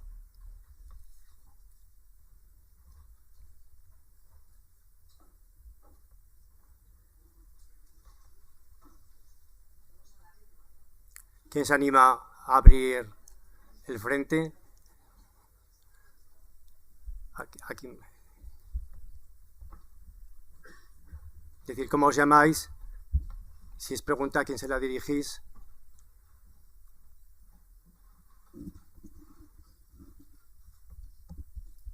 Buenas. ¿Se oye? Vale, buenas tardes. Soy Miguel Marín y se la dirijo fundamentalmente a don Vicente. En la exposición, de manera reiterada, al principio, en medio, al final, ha salido una realidad que todos conocemos, y es que la celebración de la Eucaristía es el punto prácticamente para muchos de los cristianos practicantes en que se relacionan con la institución de la Iglesia en todo momento. Por otra parte, ha citado, la Eucaristía es una invitación a los sacerdotes a preparar adecuadamente las homilías y que sea participativo. La pregunta es, ¿el sínodo ha abordado el tema de la reforma de la liturgia de manera que se pudiera realmente promover la participación? Porque en estos momentos es evidente que al menos el 90% de las Eucaristías en la Iglesia, o al menos las que yo conozco, son supermercados de consumo de sacramentos. Entonces, como diría don Félix Felipe Cebollada en su época. Entonces, evidentemente, hay una parte que no depende solo de la comunidad, porque para eso, lógicamente, la figura del sacerdote es el dueño de la celebración de la Eucaristía. Sí, gracias por la pregunta. Ha estado muy presente, como digo, el tema de la Eucaristía en todo el proceso sinodal, y el documento final aparece muchas veces. Si tiramos pues de estadística, aparece muchas veces. Ciertamente ya el propio concilio promovió la reforma litúrgica. De hecho, fue el primer documento. Lo que pasa es que esa reforma litúrgica pues no se ha aplicado del todo. Ya ha habido desvíos por un sitio o por otro. Entonces se llama a una participación, como dice también el concilio, activa y fructuosa. Y ahí hay que ver todos, cada uno, cómo tiene que participar en el ejercicio de esa sinodalidad, del que preside, de los que participan, desde el canto, desde las lecturas, desde los silencios, el misterio. Y esto es una asignatura que todavía está pendiente para la aplicación. Aunque ha habido reforma litúrgica conciliar en la parte de la Eucaristía y de los sacramentos, pues no acaba de entrar en todo el pueblo de Dios. Por tanto, lo que ha hecho el sínodo es retomar el concilio y relanzarlo para que nuestras Eucaristías sean vivas, entrando en el misterio que se celebra, que es Cristo cabeza, porque el que celebra es Cristo, representado en el sacerdote ministro ordenado, y es toda la comunidad el cuerpo de Cristo. Y ahí hay que articular bien presidencia, cabeza, con el cuerpo, formando todos la unidad en la variedad. Pero nos hace una llamada a los curas, a los obispos y a los laicos, porque también hay mucha pasividad. Hay clericalismo por parte también de los laicos. ¿Qué hay que hacer? Lo que diga usted, para no asumir responsabilidades. Por tanto, es un emplazamiento a todos, para conocer también el misterio de la Eucaristía, que no se agota en una mera participación externa, sino entrar en el misterio que se celebra. Y ahí tenemos todos que profundizar en el gran misterio de la Eucaristía. Y hay muchos documentos, pero hay que aplicarlos.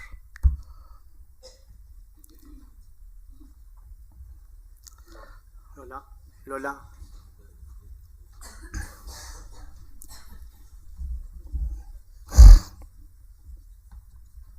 Yo que quiero subrayar lo que se ha dicho aquí sobre iniciación cristiana y subrayar que cada vez tenemos más personas adultas que no han concluido la iniciación cristiana, y también la necesidad de que seamos realistas. No podemos únicamente estudiar o participar o lanzar propuestas cuando hay una falta de formación total, diría yo, en nuestras comunidades. Entonces, a mí me gustaría que fuéramos más realistas a la hora de caminar juntos y que hiciéramos posible que los últimos pudieran echar a andar. Y por tanto, pues, que se pensara con los sacerdotes formas de integrar a todas estas personas que son consumidoras de misas del domingo nada más, para que realmente empiecen a ser cristianos comprometidos. Gracias. Sí, el tema de la iniciación cristiana ha estado muy presente, y sobre todo la parte primera, que es la parte más doctrinal, porque claro, sin iniciación cristiana, sin un cristiano que es hecho, la iniciación cristiana gesta un cristiano, pues luego no se puede haber testimonio, no puede haber discípulo misionero. La primera forma de ser discípulo misionero es desde la vivencia del itinerario que propone la Iglesia, que es todo el camino para la iniciación cristiana. Y ya ahí se habla también de diversos itinerarios y formas de iniciación cristiana. Yo, lógicamente, no he podido desarrollar todo el documento. He ido dando flash o dando titulares o insistencias, pero si se lee el documento despacio, se ve cómo hay también distintos itinerarios y forma de iniciación para adultos, etcétera, etcétera. Están también los hermanos orientales que se quejan frente a la Iglesia latina que hemos cambiado el orden teológico, sacramental. El final no es la confirmación, el final es la Eucaristía. Y esto también nos indica que tenemos que articular bien los tres sacramentos para que haya una verdadera gestación de un cristiano adulto que se incorpora a la comunidad eclesial.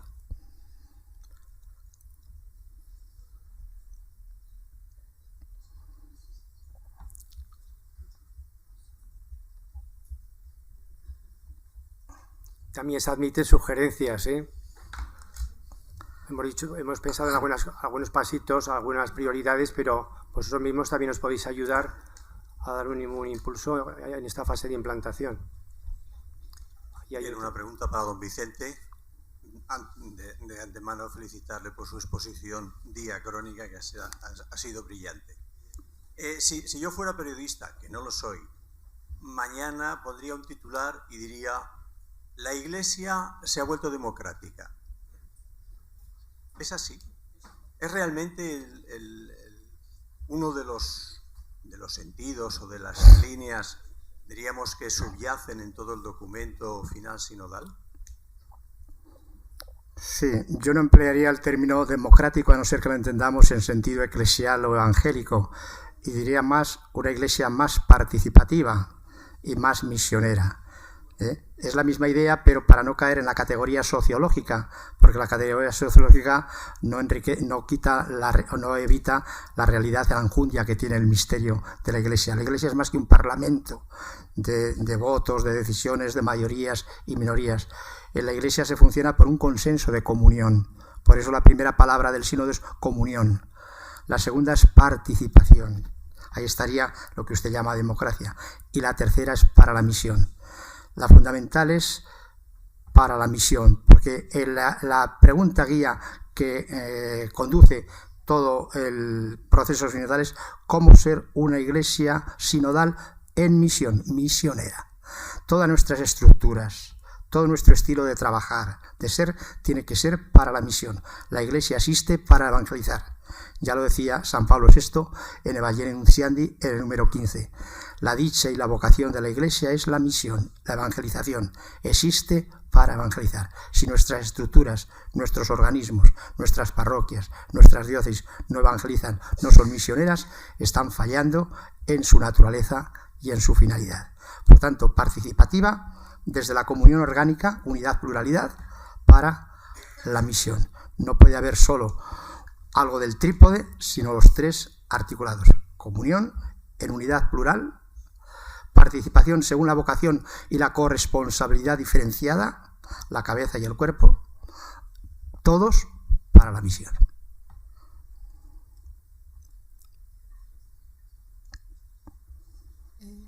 Buenas noches, don Vicente. Con respecto a lo de la Eucaristía, que también es un proceso de formación, ahí también se podría poner a la hora santa, esos jueves eucarísticos donde se adora al Señor en la forma de la Eucaristía, en el Santísimo Sacramento, para que justamente por ese medio también nosotros los cristianos podamos tomar conciencia de la importancia de a quién vamos a ver los domingos, ¿no? Sí, la adoración de la Eucaristía arranca de la celebración de la Eucaristía. No la podemos desgajar o desentroncar del tronco donde nace. Por tanto, la adoración en sí misma, si se desvincula de la Eucaristía, puede ser una desvirtuación. Si nos mete también en un intimismo individualista, de estar a gusto, contemplando con luces, cantos, etc., pero eso no nos lleva al misterio de la celebración de la Eucaristía de la comunidad y no nos lleva a la misión, no estamos haciendo bien la adoración. La adoración nos lleva siempre a la misión. La Madre Teresa de Calcuta dedicaba muchas horas a la adoración, porque ese Cristo que contemplaba en la Eucaristía lo contemplaba en la carne de los pobres. Ir a la misión. Por tanto, una Eucaristía que no nos lleva a la misión tampoco se celebra. Yo leí a un obispo que hizo muchos documentos importantes en la conferencia episcopal, don Antonio Palenzuela, que si celebráramos bien la Eucaristía, como aquí se ha dicho, se renovaría la Iglesia en nuestras comunidades, porque la Eucaristía concentra todo el misterio de la Iglesia.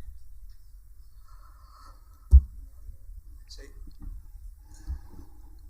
Buenas tardes. Sí, me llamo Vicente también, soy de la parroquia del Amor Hermoso de Zaragoza y únicamente una pregunta muy sencilla, que la expresión y su explicación sobre el documento final ha sido clarísima, ha sido muy breve pero clarísima. Mi pregunta es, ¿el documento será tan claro como usted lo ha explicado o nos tendrán que explicar otra persona? Bueno, ha tratado, hay que darse cuenta que estábamos allí entre padres y madres sinodales, éramos 272 obispos, 96 que no eran obispos, de ellos 53 mujeres, laicas o religiosas, y había también 43 varones, sacerdotes, diáconos o laicos. Claro, redactar un documento con todas las aportaciones, porque llegaba pues un aluvión de intervenciones. Cada mesa sinodal, que eran 36, enviaba el documento a la Secretaría General. Después estaban las congregaciones generales, donde cada uno podía pedir la palabra e intervenir, y había que mandar por escrito la intervención que habías tenido.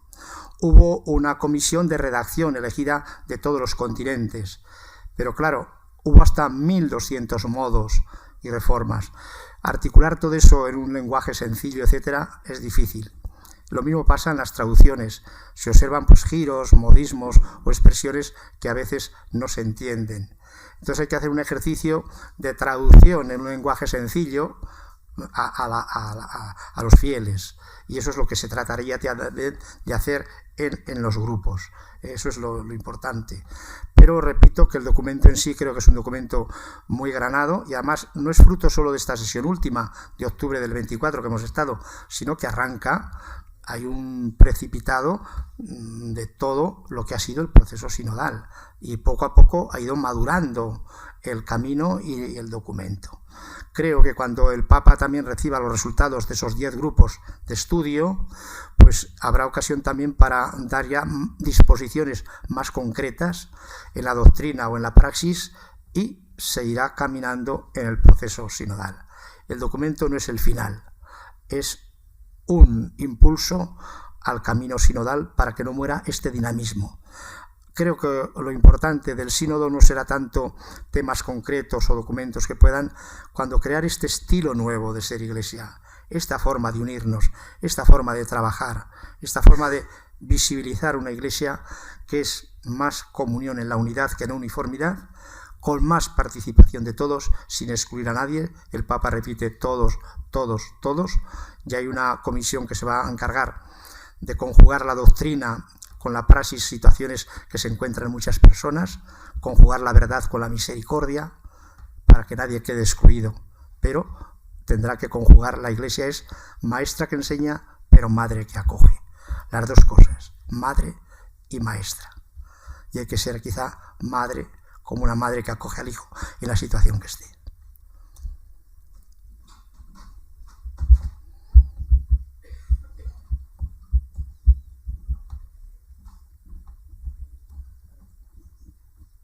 Buenas tardes. Me llamo Susana y pertenezco a la parroquia de la Presentación de la Virgen. Yo no sé si voy a hacer una pregunta o una sugerencia, bueno, una mezcla de alguna cosa que he leído y algo también de lo que he escuchado ahora. En algún sitio he visto la propuesta de que se pudiera generar como un observatorio sinodal en la diócesis para el seguimiento de estas propuestas, que a lo mejor podría ser un observatorio que hiciese su trabajo durante unos años, ¿no? No sé decir cuánto, pero pienso en años. Por otra parte, cuando nosotros en nuestro medio ya queramos un poco desplegar nuevas ideas o tengamos, no sé, sugerencias que quizás estamos viendo nosotros en nuestro pequeño rincón, porque la diócesis en el fondo es grande. Me ha pasado alguna vez que luego, digamos que uno se da cuenta de que la diócesis tiene muchos recursos que uno a veces desconoce. Es decir, yo diría que cuando en nuestra parroquia, nuestro grupo, o queramos desarrollar una idea, o tengamos un problema, o veamos una solución a un problema, o lo que sea, tendríamos que tener un contacto directo piel con piel con ese observatorio sinodal para contarle lo que estamos viendo y que ese observatorio nos dijera, ah, mira, tu idea puede conectar con otra cosa que está pasando en la diócesis y hay este recurso, vamos a probar a hacer esto. Tendría que haber una retroalimentación de lo que luego se puede ir desarrollando en esta diócesis. O sea, en mi parroquia, por ejemplo, estoy pensando en nosotros ahora, ¿no? volver a tener otro contacto para decir, bueno, esto no ha salido porque pensábamos que podía ser así, pero no es, dadnos otra idea, dadnos otro recurso, y de este modo es como se podrían ir generando nuevas actividades, no sé, nuevas formas de juntarnos entre nosotros, de evangelizar en nuestro medio. Cada uno conoce cómo es su parroquia, cómo es el barrio que rodea la parroquia, o cosas que uno pueda ver en su trabajo y que a través de la parroquia quiera hacer algo en su medio laboral, donde quizá hay mucha increencia, o se me ocurren muchísimas cosas, pero evidentemente lo que estamos hablando es que necesitamos hacerlas juntos, ¿no? Primero crear esa idea, después compartirla, después alimentarla, después darle cariño, después... Y tenemos que ser juntos, pero para eso hace falta el piel con piel, creo yo. Quiero decir, un correo está muy bien en esta fase previa, pero ahora necesitamos más roce, me parece, o más, en fin, no sé.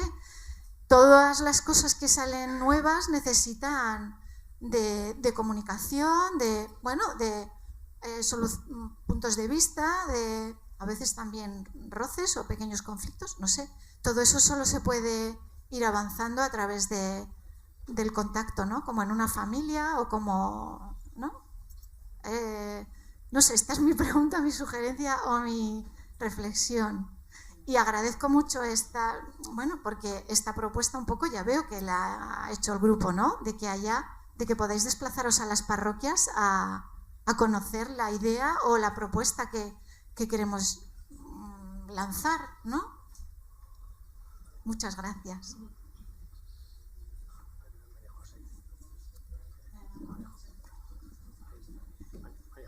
Ahí también hay otra.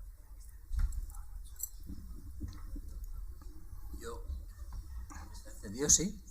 Bueno, yo un poco abundando, Susana ha dicho, ¿no? O sea, también se me ocurrían un poco, yo soy Nacho, soy miembro de DCVX y también participo últimamente activamente en los retiros de Maús y de FETA. Yo quería sugerir, no era una pregunta, sino una sugerencia un poco, para abundar un poco en que se establezcan mecanismos de complicidad entre los sacerdotes, entre la vida consagrada y entre los laicos. Y que en la formación se cuide también la sensibilización, un poco para contagiar que la evangelización es algo que nos tiene que salir de dentro, que no tiene que ser algo para nosotros como algo extraño, ¿no? Un concepto que nos resulta un poco comprender, que nos salga de forma natural, que sepamos transmitir un poco de ilusión. Yo creo que eso hay que un poco que cuidarlo, ¿no? Que el campo de la formación no se tiene que quedar en algo teórico. Y hay que buscar también, pues sí, momentos un poco de encuentro. No sé cómo se me ocurría, una tontería, ¿no? Pero pues igual en los seminarios hacer con los sacerdotes que están preparando alguna tertulia con los laicos, buscar momentos un poco de conexión que vayan facilitando, esto costará y tardará, ¿no? Pero vayan facilitando un poco ese hermanamiento entre todos los elementos que componemos la Iglesia para trabajar al unísono.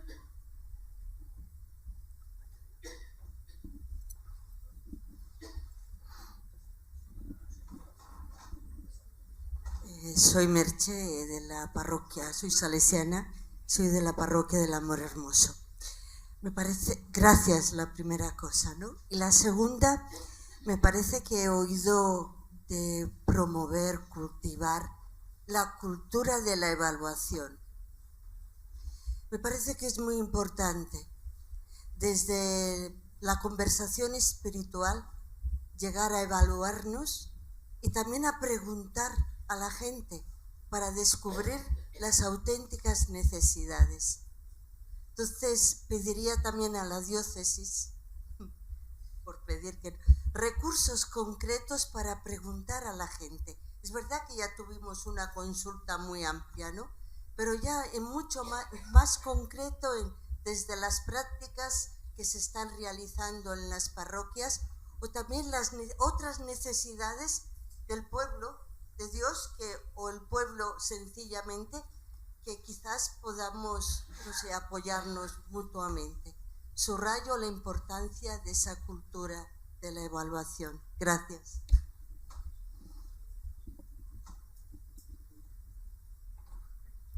Antonio, ECECO. Buenas tardes. Soy Antonio Rodrigo, pertenezco a la parroquia de Begoña y he venido aquí esta tarde un poco con muchísimas dudas. Muchísimas.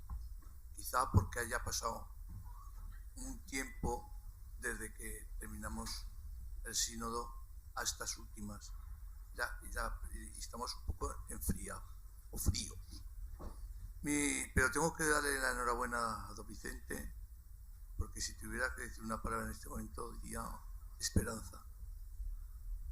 Creo que tal como se ha expuesto esta parte del sínodo, creo que tenemos que tener esperanza en poder realizarlo. También me voy con una preocupación. Me voy con la preocupación del segundo pilar del sínodo, que es la participación.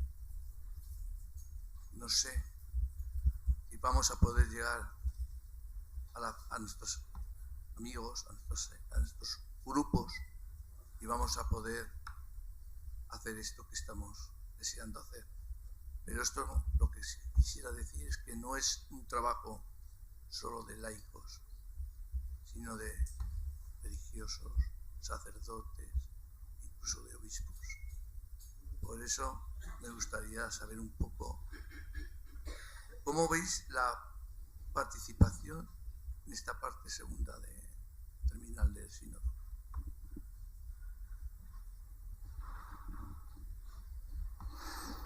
Sí, yo creo que el sínodo ha despertado en la mayoría del pueblo de Dios, con distintos niveles de participación, una forma de estar y de ser en la Iglesia. Cuando recibíamos en el equipo sinodal de la Conferencia Episcopal Española, pero se ha dicho también por parte de otros padres y madres sinodales de otros continentes, la gente ha sentido alegría de poder participar. Algunos decían, es la primera vez que he podido hablar en grupos, es la primera vez que se me ha escuchado. Incluso allí en las mesas redondas que pudiéramos participar todos en igualdad de condiciones, laicos, sacerdotes, obispos, con el mismo tiempo y con la misma oportunidad, era también este estilo de participación. Es como una parábola, como un símbolo. Ahora debemos tener en cuenta que estamos en una situación también de cambio, y todo cambio supone motivaciones. Por tanto, hay que cultivar mucho el corazón, la conversión.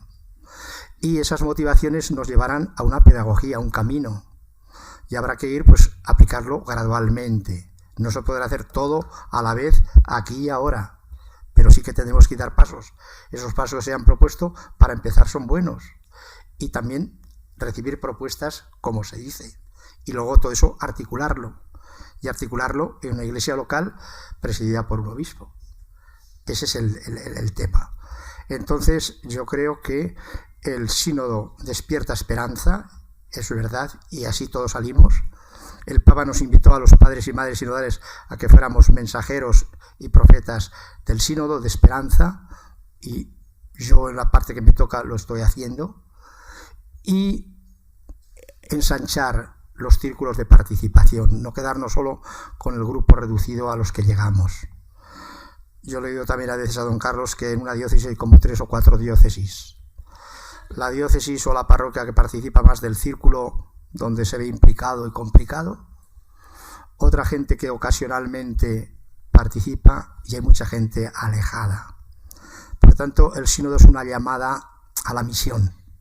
Estamos en una época de misión, una iglesia en salida, una iglesia misionera. Hay que cultivar y cuidar bien a las ovejas que tenemos dentro, pero hay que ir a buscar, arriesgando a las que no están y a las que quieren entrar, porque el Señor ama a todos. Por lo tanto, tenemos un reto y un desafío muy fuerte todos, pero esto implica a todos, implica a todos. ¿Yo qué puedo hacer para ser más discípulo misionero?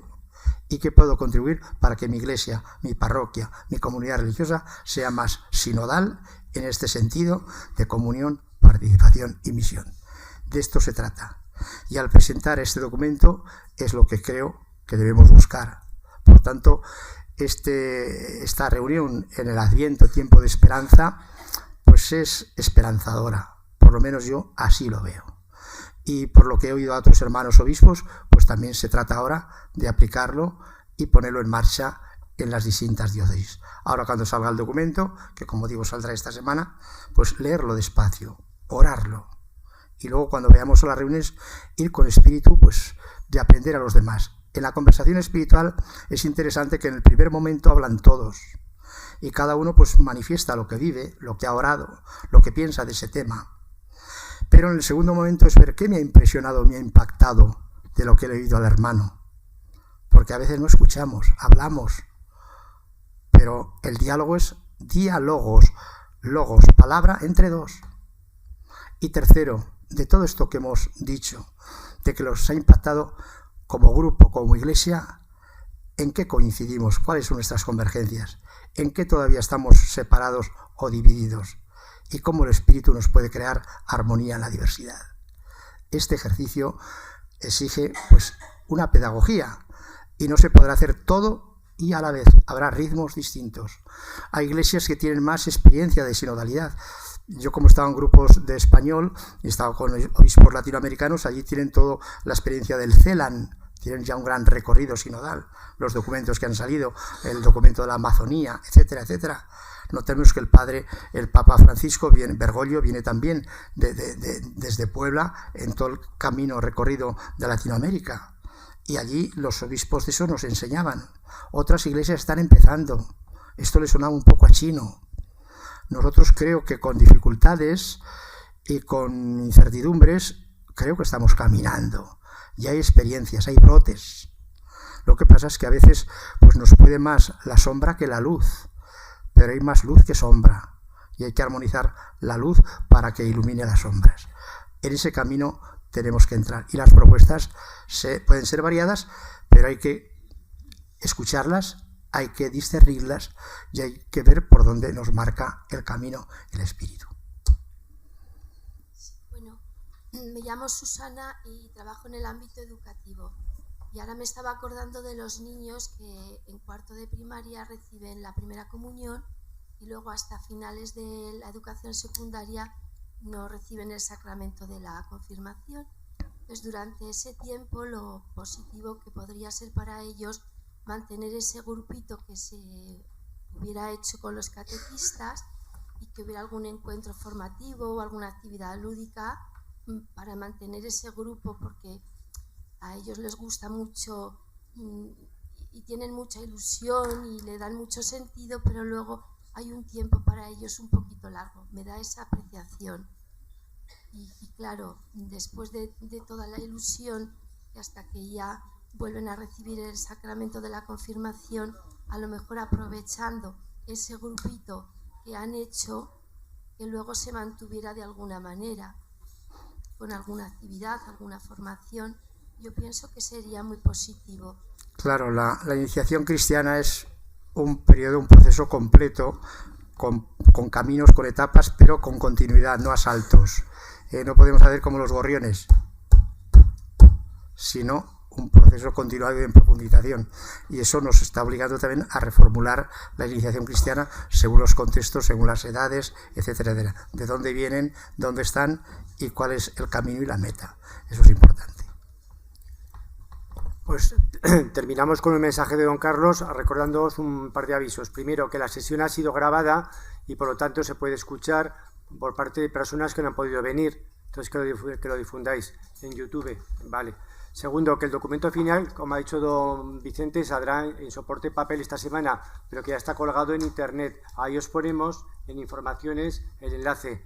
Tercero, para ver los progresos que hemos hecho estos años o no, tenéis la síntesis del 22 de mayo de 2022, que está ahí olvidada. Leerla porque os vais a sorprender de lo que allí se decía y como ya había buenos frutos y primeros frutos. Os hemos puesto el enlace también para que la recuperéis. Y tercero, que sea un poco pobre, pues bueno, si alguien nos llama al equipo sinodal, que también somos bastante pobres, pues iremos a acompañaros en lo que podáis. Por lo cual tenéis, aparte de que nos conocéis a todos, está también la hermana Millana, está Sergio Pérez, está Sergio Martínez, María José y yo, Y por supuesto, don Carlos, estamos a disposición de la diócesis, pero ahí tenéis el contacto a través del correo electrónico. Bueno, yo únicamente una observación con respecto al texto. Hay que esperar a la publicación porque ha habido alguna corrección de tipo lingüístico o gramatical. Además, en la edición se va a incorporar la nota de acompañamiento del Papa y los 2 apéndices, y algún estilo o alguna cita que se ha cambiado porque no estaba perfecto del todo. Entonces, luego la línea de enlace que se haga sobre el texto último publicado en español. Bueno, pues vamos a ir terminando. Agradecer a don Vicente, al equipo sinodal y a todos vosotros pues el hecho de que hayáis venido a este nuevo momento en el desarrollo del sínodo. Yo creo que eso no deja de ser una gracia y es interesante recuperar esa esperanza de la que habéis hablado algunos en este camino sinodal que emprendimos ya hace algún tiempo. Es bueno no perder de vista el hecho de que estamos en un proceso. Los procesos son largos en la vida, también lo son en la Iglesia. Pero es verdad que hay cuestiones que van calando de manera paulatina. Yo pongo un ejemplo. Don Vicente ha sido padre sinodal de este sínodo en sus 2 asambleas. Yo fui padre sinodal del sínodo último, el de los jóvenes, que se celebró en el año 18. Cuando hablo de proceso, en la Conferencia Episcopal Española, ahora en la plenaria de noviembre, aprobamos el nuevo documento marco sobre pastoral juvenil que se nutre de las reflexiones del sínodo y del possínodo. Es decir, las cosas van decantando, van reposando, hasta que al final se acaba produciendo propuestas que son las que van transformando paulatinamente. Y yo creo que esa realidad que también estamos viendo en la diócesis y en la que estamos caminando, estoy convencido que poco a poco irá dando muchos frutos. También es verdad que hay que dar primeros pasos. Don Vicente insistía ahora en ello y yo creo que también los del equipo sinodal. Uno de ellos es, hay que aprender a hacer conversación en el espíritu. Es verdad que podemos tener la intuición, la conversación en el espíritu se va calando en nuestro modo habitual de trabajar y de reunirnos, pero cuando uno se fija, yo qué sé, en la dinámica habitual en la que nos hemos establecido, por ejemplo, en los consejos de pastoral, etcétera, no se hace conversación en el espíritu. Se trabaja de otra manera, con lo cual hay elementos que hay que ir incorporando, no dando por supuesto nada, porque quizá la conversación en el espíritu hay pasos que son más fáciles de asumir, que es la capacidad de escuchar, la capacidad de dejarnos sorprender, pero al final la conversación en el espíritu también nos lleva a tomar decisiones y a hacer un discernimiento, y en eso tenemos que saber ser capaces de ganar en herramientas para poder llevar adelante esa tarea. Es decir, estamos en un proceso, hemos dado pasos interesantes desde que empezó el sínodo de la sinodalidad, tenemos que seguir caminando, se nos ofrecen herramientas para que podamos dar pasos ya en concreto para ver cómo podemos mejorar las experiencias que están propuestas en el documento final y luego tenemos que ir acogiendo ese documento final. Algunas cosas se pueden poner en marcha ya, eso también lo decían los del equipo sinodal, y otras pues habrá que ir viendo cuál es la mejor manera de aplicarlas en la vida diocesana. Nosotros este primer impasse en la que se nos invita a poder acoger el documento final a través del servicio que va a brindar el equipo sinodal de la diócesis es muy interesante en sí mismo y no es fácil. Pensar que los que estáis aquí esta tarde en general sois la gente más motivada respecto a la realidad sinodal. Cuando el obispo hace la visita pastoral en las parroquias y comparte con los consejos de pastoral de las parroquias el plan diocesano de pastoral, pues muchas veces ve que, eso. Me habéis entendido a la primera, ¿no? Pues eso, quiere decir que la gente más motivada es capaz de recibir sin ningún tipo de tal, porque está muy motivada, pero que a veces esa motivación también hay que trabajarla y hay que intentar que cale en el corazón, que se perciba la utilidad, qué pasos hay que dar. O sea, todo esto exige una gran pedagogía. Es más fácil con la gente que está muy motivada. Pero uno de los grandes problemas que también han salido esta tarde en la conversación es la realidad de la participación. Y sin comunión y sin participación nos será muy difícil renovarnos en la misión.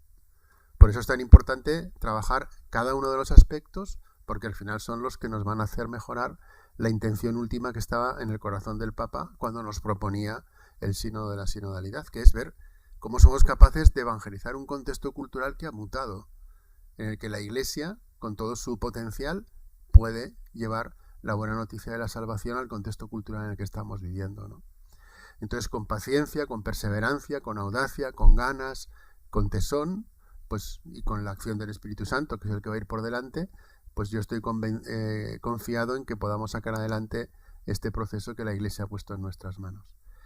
Pues gracias a todos de verdad por vuestra presencia, por vuestro trabajo, vuestro compromiso, y en el fondo lo que hay que hacer es seguir trabajando. Recuperamos ilusión, recuperamos tono, el sínodo sigue estando presente, pues vamos a seguir caminando para llegar a buen puerto. Gracias y buen descanso.